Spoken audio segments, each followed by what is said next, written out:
Good evening, नमस्कार, आदाब, सत श्री अकाल। आप सबका स्वागत है बियॉन्ड द हेडलाइंस में। और दूसरे नवरात्रे के साथ साथ आप सबको ईद की भी बहुत बहुत बधाई। हम बात करते हैं अब बियॉन्ड द हेडलाइन में खबरों से हटकर और खबर की तह तक जाकर आपको समझाते हैं। तो सबसे पहले आज की सुर्खियां क्या हैं ये जान लीजिए। कठुआ एनकाउंटर के बाद सुरक्षा का जायजा लेने जम्मू आएंगे केंद्रीय गृह मंत्री अमित शाह। सीमा का भी करेंगे दौरा।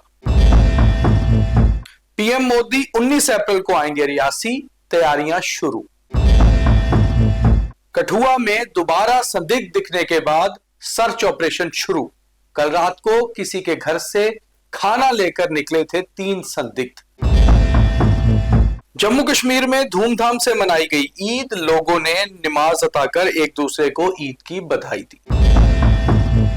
1 अप्रैल से डीजल और पेट्रोल होंगे महंगे, एलपीजी के भी बढ़ेंगे दाम, बैंकिंग में भी होंगे कुछ बदलाव।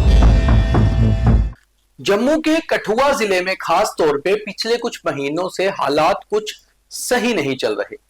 पहले संदिग्ध अवस्था में कुछ युवा गायब हो जाते हैं, उसके बाद उनके शव मिलते हैं और उसके बाद पाकिस्तान से घुसपैठ करके आए आतंकी इससे पहले कि कोई हमला करें उन्हें ट्रैप कर लिया जाता है, फिर वो निकल जाते हैं और फिर एक एनकाउंटर में 2 आतंकी मारे जाते हैं। 3 का अभी भी कोई पता नहीं, सर्च ऑपरेशन चल रहे हैं।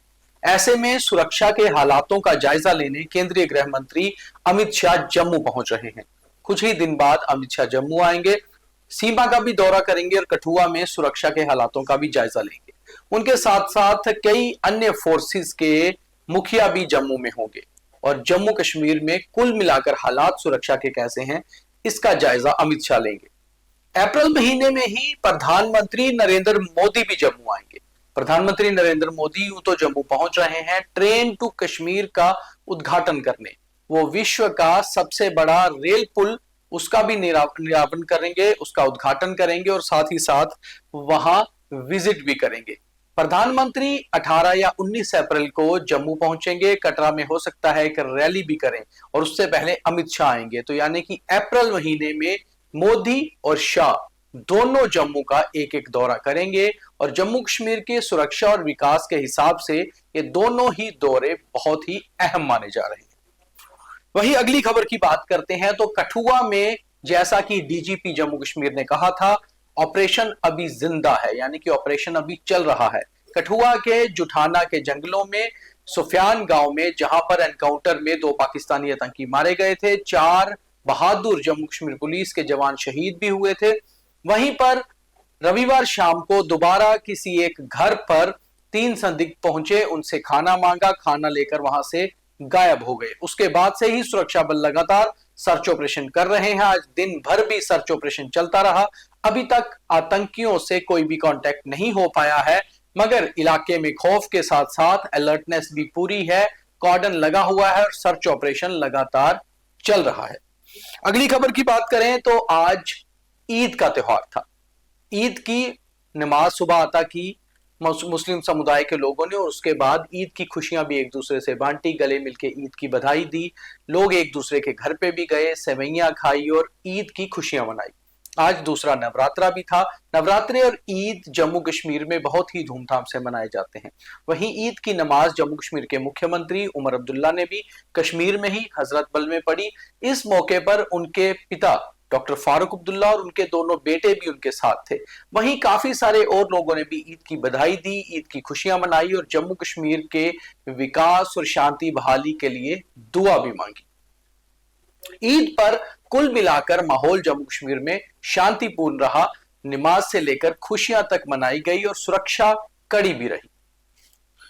अगली खबर की बात करें जो सीधे जनता से जुड़ी हुई है, वो है पेट्रोल और डीजल का महंगा होना। शायद पहले ये खबरें बहुत आम हुआ करती थी कि आए दिन पेट्रोल और डीजल के दाम बढ़ते रहते थे, मगर अब बहुत लंबे समय के बाद, शायद आपको याद भी नहीं होगा कि आखिरी बार जम्मू कश्मीर में या देश में पेट्रोल के दाम कब बढ़े। तो कल से 1 रुपया पेट्रोल और 1 रुपया डीजल का दाम महंगा हो रहा है। शायद इसमें कुछ ऊपर नीचे हो, अभी तक एग्जैक्ट रेट्स नहीं आए। हमने पेट्रोल पंप एसोसिएशन और उनके कई सारे लोगों से भी बात की, उन्होंने कहा पेट्रोल और डीजल के दाम तो बढ़ रहे हैं, मगर कितना रेट रहेगा ये अभी एग्जैक्ट फाइनल नहीं है। मगर आज रात 12 बजे से पेट्रोल के दाम और डीजल के दाम बढ़ रहे हैं। अगर आप किसी को याद होगा कि आखिरी बार पेट्रोल के दाम कितने और कब बढ़े थे तो हमें डीएम करके जरूर बताइए।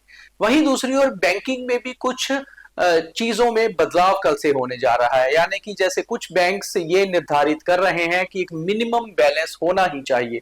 हर एक का अलग अलग तरह का अकाउंट होता है, जैसे सैलरी अकाउंट्स हो गए या सेविंग अकाउंट्स, उन अकाउंट्स के हिसाब से ही उनका मिनिमम बैलेंस भी रहता है। तो अलग अलग बैंक्स का अलग अलग प्रक्रिया रहेगी, ये बैंक्स आपको बखूबी बता पाएंगे, और खास तौर पे कुछ बैंकिंग में बदलाव भी किया गया है। तो ये थी आज शाम तक की कुछ खास खबरें।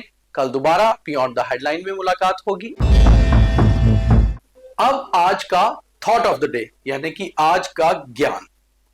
हम कहते हैं अक्सर लेट इट गो, यानी कि जाने दो। जीवन में कुछ भी स्थायी नहीं है, इसलिए जो आता है उसे जाना भी है, चाहे फिर वो कोई काम हो, कोई शख्स हो, कोई दोस्त हो, कोई रिश्तेदार हो। बहुत लोग हमारे साथ रहते हैं और उसके बाद आगे बढ़ जाते हैं, और जीवन का सही फलसफा भी यही है। तो आप भी आगे बढ़िए, किसी चीज पे भी रुकिए नहीं, ठहरिए नहीं, क्योंकि जीवन का मतलब है और मकसद है आगे बढ़ना। तो इसीलिए जाने दो और आगे बढ़ो। तो आज के बियॉन्ड द हेडलाइन में इतना ही। आप भी आगे बढ़िए और हमारे बाकी कार्यक्रम भी देखिए, लाइक फॉलो शेयर करिए। दोबारा मुलाकात होगी कल, तब तक के लिए शब्बा खैर, नमस्कार, जय हिंद।